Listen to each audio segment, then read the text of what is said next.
Welcome, welcome.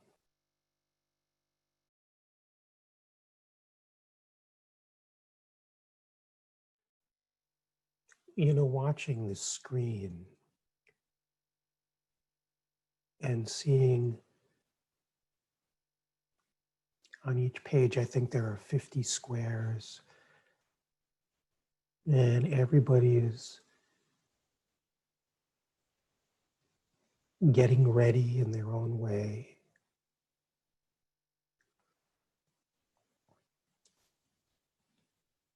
And if you just kind of sit back and feel into it,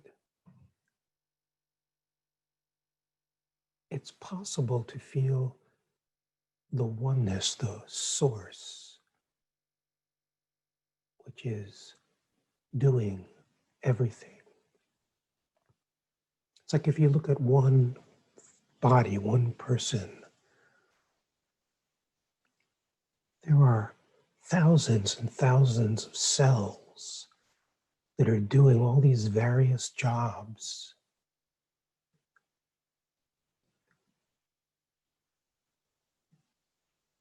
There are bacteria and virus that are coming in, and the immune system fighting that, and circulation of the blood, and the release of hormones.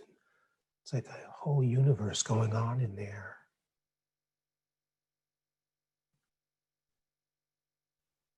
And then you look at the screen and all of these players doing different things. You look at the world, the billions of people all doing their various things, whatever it may be right now. And it's all coming out of one miraculous source.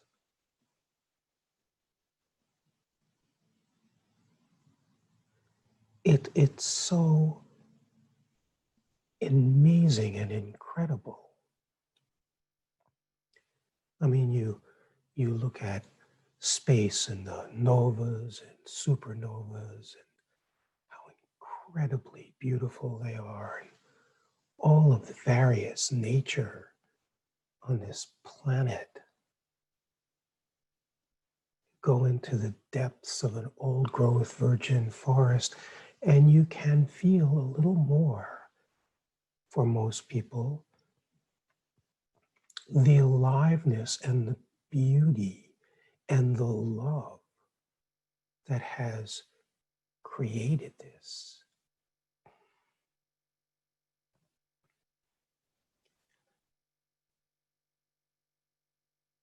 The breathing of what is called your breath, the beating of what is called your heart.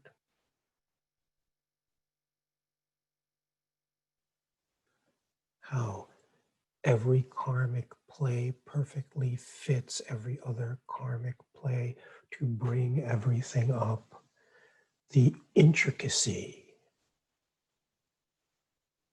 the absolute amazing recognition that that which is being sought is that which is animating and doing everything. Every single thing.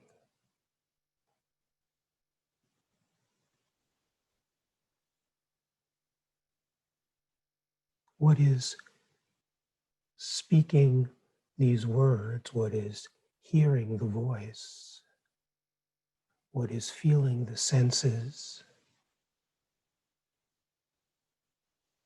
what is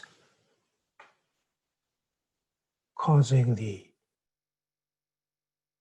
glowing at night of the stars and the moon, what has created the rivers and the oceans. It is all coming out of pure love and creativity and passion. It is about feeling the godness within, within, without, through everything.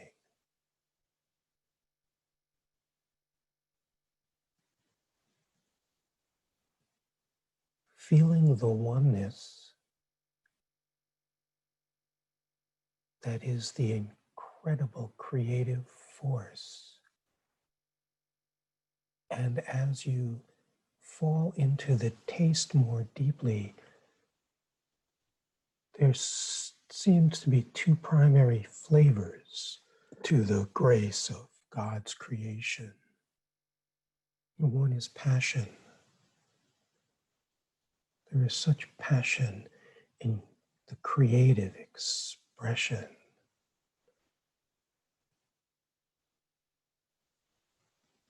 You can feel it when you are witnessing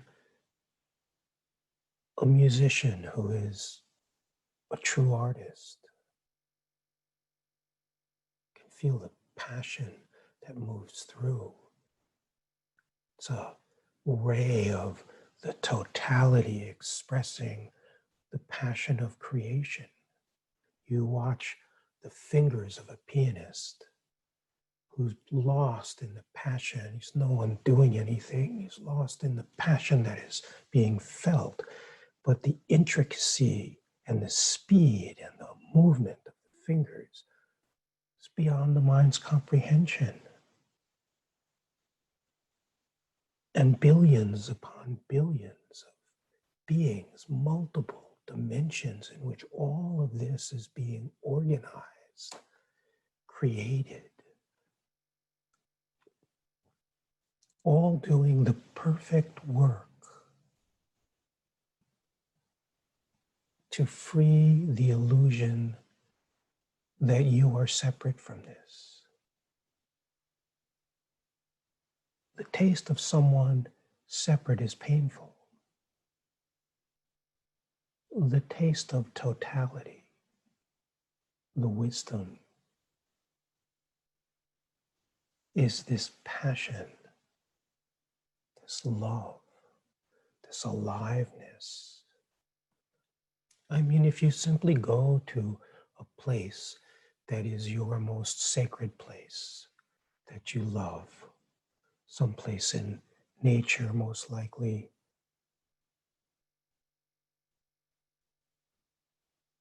but it could be going to ecstatic dance, being at a concert with someone who's really passionate, whatever it is that you love, you begin to taste the aliveness when you're feeling the passion, you're feeling the connection.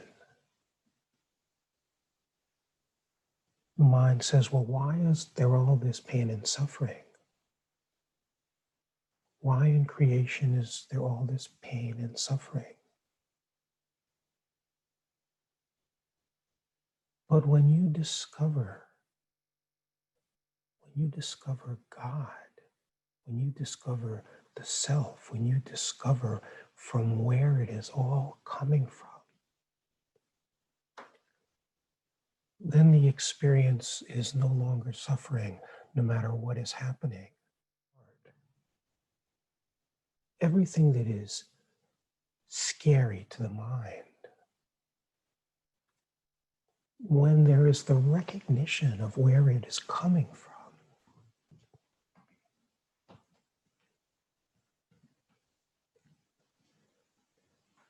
the whole thing morphs and is realized to be something of beauty that is freeing some conditioned belief and being orchestrated by this wisdom. It is not freeing beliefs of yours. You are imagined. When I say you are imagined, I mean the separate you, the one who is the doer and the chooser, is imagined. I think most everybody realizes that. But it is the wisdom and the love and the beauty reclaiming its love, which is you. Not you as in a separate doer, you as you truly are.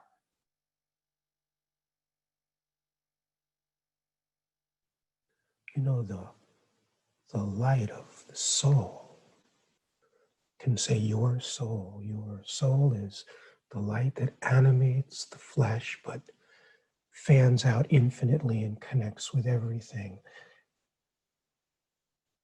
It is also referred to as the light or subtle body. Could say this is you. But what is you really? All of these manifestations that are arising within the self, within the wisdom, within the infinite beauty.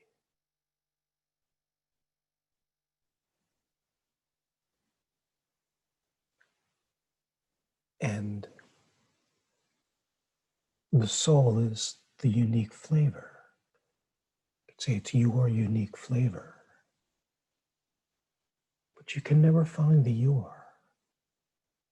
You can taste unique flavor, but it is a unique flavor of God, of the totality, appearing within the totality.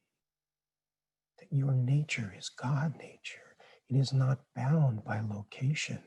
It is not bound by time. This wild mystery to the mind is so alive. All of the mind's negatives are experienced by the mind. It's confused. But there is this kindness and beauty and love that is behind all of it, revealing the illusion of darkness. Just to feel, the heart. The heart is totality. What is separate from the heart?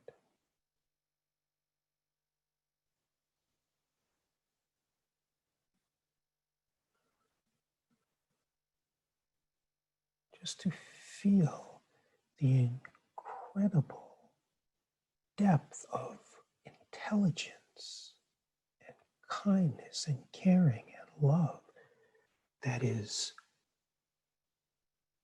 breathing the breath, beating the heart, moving everything that moves throughout the entire cosmos in perfect harmony, because it's one thing. And that one thing is what is breathing the breath that your mind calls yours, and its magnificence.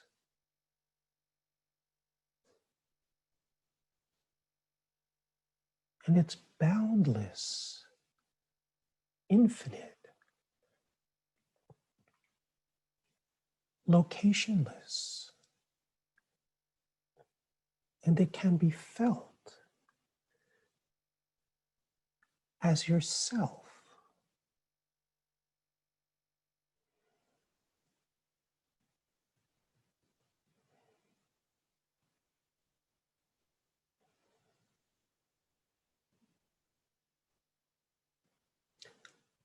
Underneath this seeming solid reality, there is this arrangement of light that brings forth the appearance of matter. It's like the behaviors that are called mind Astrologers can look and see the arrangement of the stars and say it's coming from that.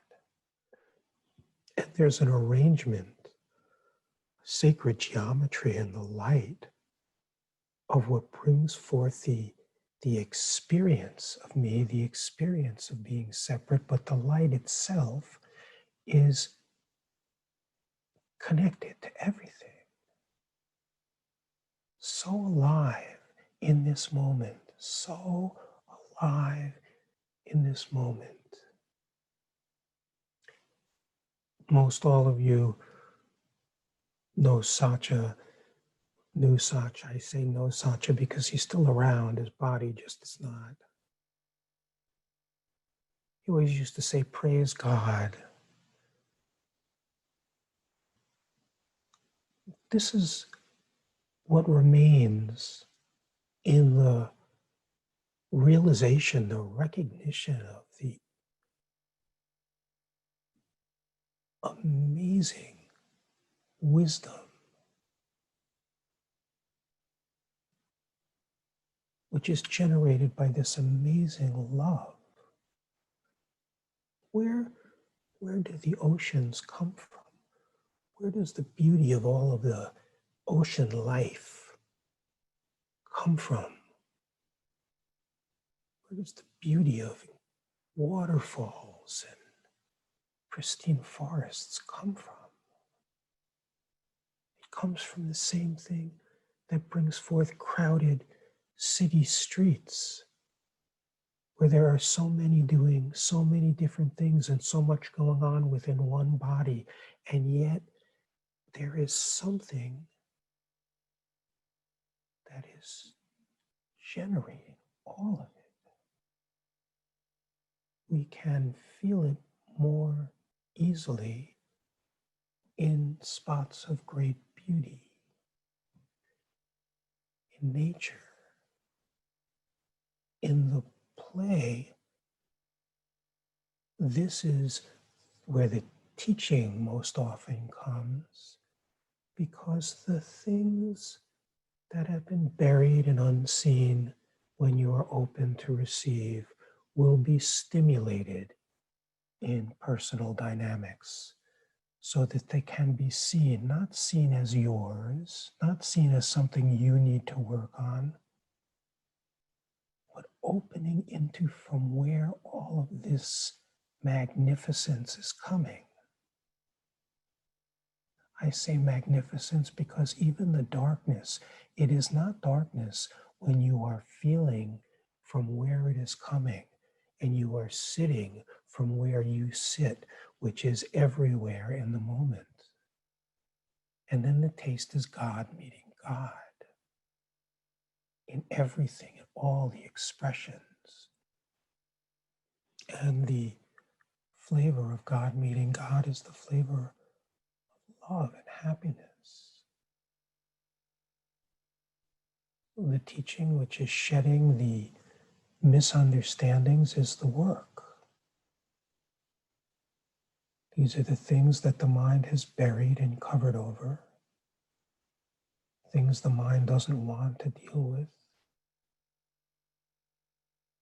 because it just doesn't understand that the separate individual who seems to have the problems is nothing more than a thought. That your nature is everywhere. And your nature is God nature. And God is the wisdom and brilliance and kindness and love that is felt equally in everything all the time. Which is what happens to attention. It falls equally into everything all the time. And then you taste your nature.